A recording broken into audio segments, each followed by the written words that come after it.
आजच डाउनलोड करा आणि तुमच्या आवडत्या मालिकांचा आनंद लुटा।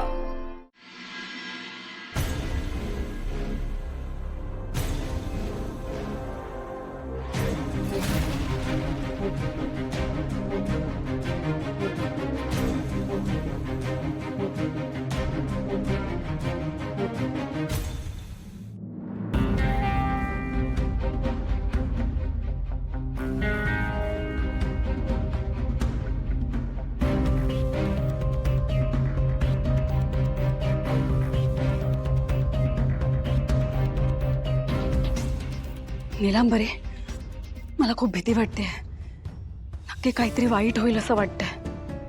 अगं माझा उजवा डोळा फडफडतोय। आई, असं काही होणार नाही। तुम्ही एक काम करा,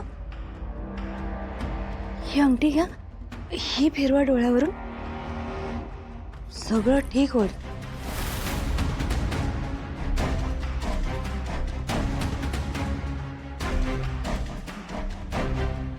तू नक्की भावनाला बघितलंस ना गेटच्या बाहेर जाताना? हो आई, मी तर तिला रिक्षात बसतानाही पाहिलं। तुम्ही नका काळजी करू इतकी। ती एकदाची गेली म्हणजे संकट गेलं। ते आता जर असते तर काय गोंधळ घातला असता कोण जाणे।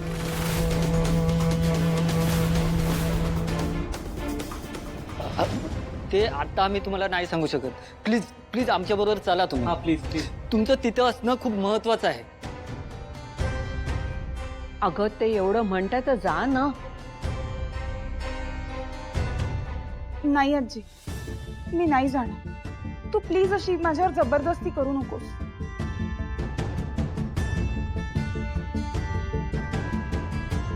का असं वागतोयस माझ्याशी? तू काय माझी आणि भावना मॅडमची लव्ह स्टोरी अर्धवटच ठेवणार आहेस का? मी माझ्या मनाची पूर्ण तयारी केली होती की आज काही करून भावना मॅडमना माझ्या मनातलं सगळं सांगणार आहे, माझं प्रेम व्यक्त करणार आहे, सगळ्यांची तोंड बंद करणार आहे। पण आता त्याच नसतील तर मी कसं सांगूच त्यांना की मला त्यांच्याबद्दल काय वाटतं ते? निदान माझं प्रेम व्यक्त करताना तरी भावना मॅडम समोर असायला हवेत ना। माझ्या प्रेमाला इतकी पण किंमत नको का मिळायला?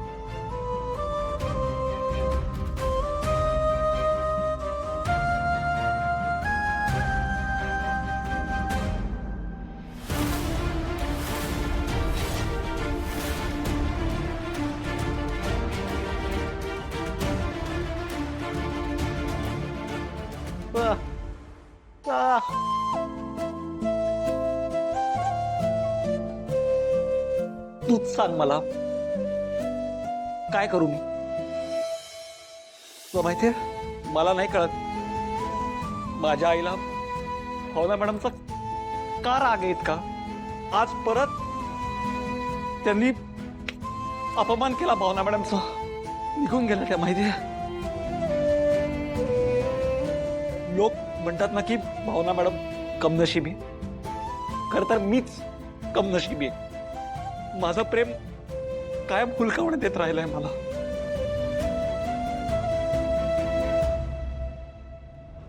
मी बरेच वेळा ठरवलं होतं की आज सांगेन भावना मॅडमना, आज सांगेन भावना मॅडमना, पण सतत आहे ना आमच्यामध्ये अडथळ्यांचे डोंगर येतात, डोंगर। दादा, असं खरंच खूप प्रेम आहे भावना मॅडमवर, आणि मला आमची लव्ह स्टोरी अशी अर्धवट राहून द्यायची नाही। मी अख्ख्या जगाशी लढायला तयार आहे, पण त्याआधी त्यांना माझ्या मनातलं तर कळायला पाहिजे ना। देव मला तितकी संधी देत नाही। सांग ना, का का का घडतंय असं? माझ्या प्रेमाला काही अर्थ नाहीये? त्याला का निघून गेल्या त्या आशा?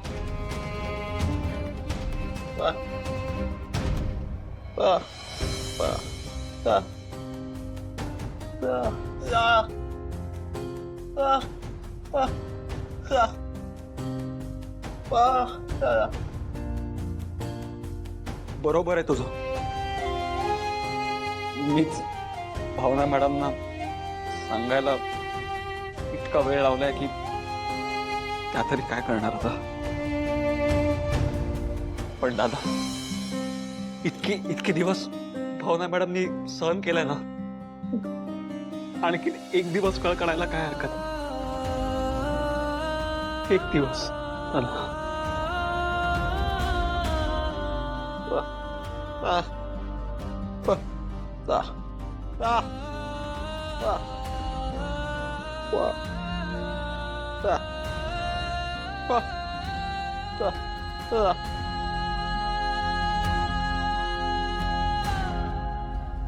पण सिद्धिराजनी मला असं कसं काय बोलवलं?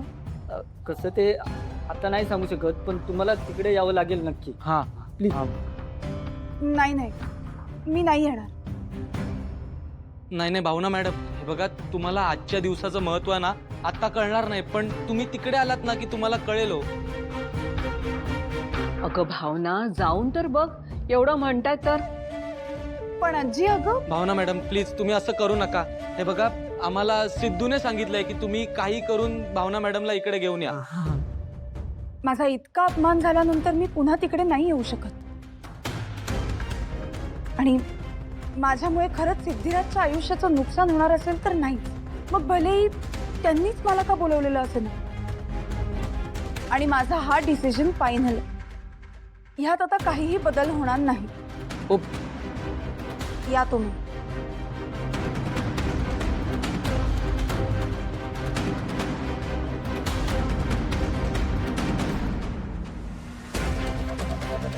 कुठे गेली जानू? अजून कशी नाही आली? मॅड, आज मला कळलंच पाहिजे. तुझ्या या अशा वागण्याने मला काय वाटत असेल ह्याचा एकदा तरी विचार केलायस का तू? काय झालंय नक्की? नाही, मला माहितीये या मागे नक्की काहीतरी कारण आहे. अरे पण जे काही घडलंय ते एकदा विश्वासात घेऊन सांग ना मला. मैत्रीण आहे ना मी तुझी. आता आपल्या मैत्रीचं नातंही नाही राहिलंय.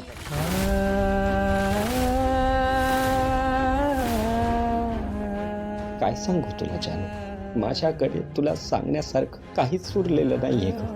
त्या सगळ्यालाच खूप उशीर झाला, खूप उशीर झाला. मॅड, प्लीज बोल काहीतरी. बोल ना.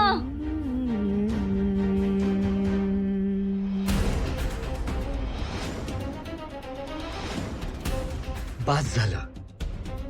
भावना ताईला शोधायला इतका वेळ लागतो का? कुठे गेली ही जानू? तर मला काय झालंय हे बघायलाच हवं. हॅलो माया, कुठे आहेत भावना मॅडम? काय बोलल्या त्या?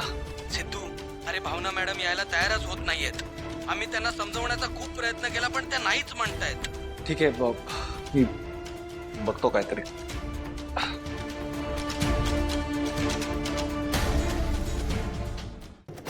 लक्ष्मी निवास, लक्ष्मी